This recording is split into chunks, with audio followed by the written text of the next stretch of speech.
నమస్తే అండి, మీ పేరు? సత్యనారాయణ. సత్యనారాయణ గారు. చంద్రబాబు నాయుడు వచ్చి 5 నెలలు అవుతుంది కదా, ఎలా ఉందంటారు? అంతా బాగానే ఉంది. అంటే ఏ విధంగా బాగుందంటారు? అదే మొత్తం మీద బతకాలేంటి మామూలుగా ఈ పింఛని ఒక్కసారి 1000 రూపాయలు పెంచడం ఏంటి ఇవన్నీ కూడా కొంచెం ప్రజలకి అంటే బాగా ఓ స్థాయి వాళ్ళకి బాగానే ఉంది. పింఛన్ ఇచ్చే వాళ్ళకి తర్వాత ఏమో గ్యాస్ ఇచ్చారు, అన్ని గ్యాస్ కూడా అన్నీ కూడా బాగానే పడుతున్నాయి. మరి ఉచిత ఇసుక అన్నారు కదా, ఉచిత ఇసుక ఏమైనా వస్తుందంటారా? ఇంకా అంటే లోకల్ ఇస్తున్నారు కానీ అసలు ఇసుక రాలేదు. అది లోకల్లో పెరుగుతుంది. లోకల్లో దొరుకుతుంది. ఇంకా పైన ఇంకా అవ్వలేదు అంటున్నారు. Okay okay. అది డబ్బులు ఇచ్చుకున్నారంటే ఉచితంగా వస్తుందంటారు?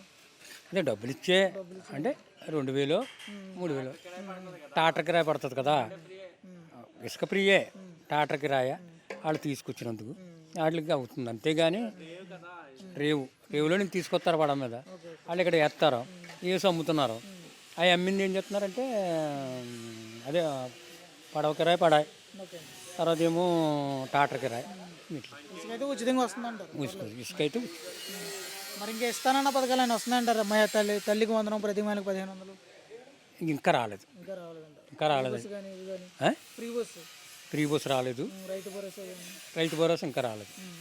మరి ఎలా ఉందంటారు? ఇప్పుడు గత ప్రభుత్వం చూశారు కదా మీరు, గత ప్రభుత్వంలో పథకాలు కానీ పరిపాలన విధానం కానీ. అదే గత ప్రభుత్వం అది వేరు, ఇది వేరండి. ఇంకా ఇది కొద్ది రోజులు డెవలప్ అవ్వాలి కదా, అయిన తర్వాత అన్ని పథకాలు వస్తాయని అంటున్నారు. దాని మీద ప్రజలందరూ కూడా వస్తాయనే చూస్తున్నారు. ఇది అంతే. అంటే గత ప్రభుత్వంతో పోలిస్తే ఈ ప్రభుత్వం వచ్చాక మార్పులు చెందినాయి అంటారు, ఇంకా ఎలా ఉందంటారు? కొన్ని మార్పులు వచ్చినాయి కదా. అది అంటే ఏ విధంగా వచ్చినాయంటారు? అదే ఇప్పుడు కొన్ని ఇదే ఇవన్నీ మంచి అన్నీ బాగానే ఉన్నాయి. తర్వాత మరి ఎలా వెచ్చిదాం గ్రామ సభ అని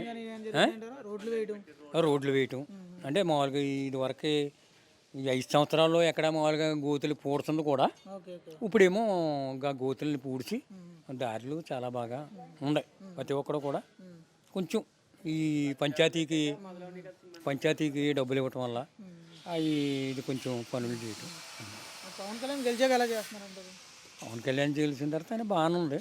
అదే ఆయనకి జడిసి మొత్తం మీద ప్రభుత్వం ఇది గత ప్రభుత్వం మీద ఇది మాత్రం ఇంకా ఎదర భవిష్యత్తులో ఆశలు ఉన్నాయి ఓకే ఓకే. అంతే.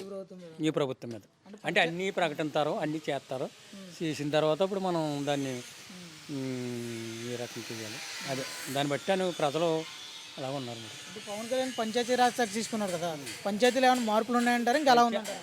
పవన్ కళ్యాణ్ వచ్చిన తర్వాతే ఈ గోతులు పడుతున్నా ఏం పడుతున్నా ఈ పవన్ కళ్యాణ్ గురించే మామూలు ఇప్పుడు ఊరు కూడా కొంచెం ఊళ్ళో కొన్ని పనులు అవుతున్నాయి. ఇది వరకు అసలు పంచాయతీ ఎక్కడ ఉందో మా పంచాయతీ గోయడం కానీ ఇంకేమీ లేదు. అది చెప్పడం పంచాయతీకి ప్రాధాన్యత దొరికింది, బాగానే వచ్చింది. ఆ నిధులు వస్తున్నాయి కాబట్టి ఇప్పుడు ఈ చిన్న గోతులు కప్పెట్టడం కానీ ఇప్పటివరకు అయితే బాగానే ఉంది. ఇంకా ఎదర భవిష్యత్తులో బాగుంటుందని ఆశిస్తున్నాం.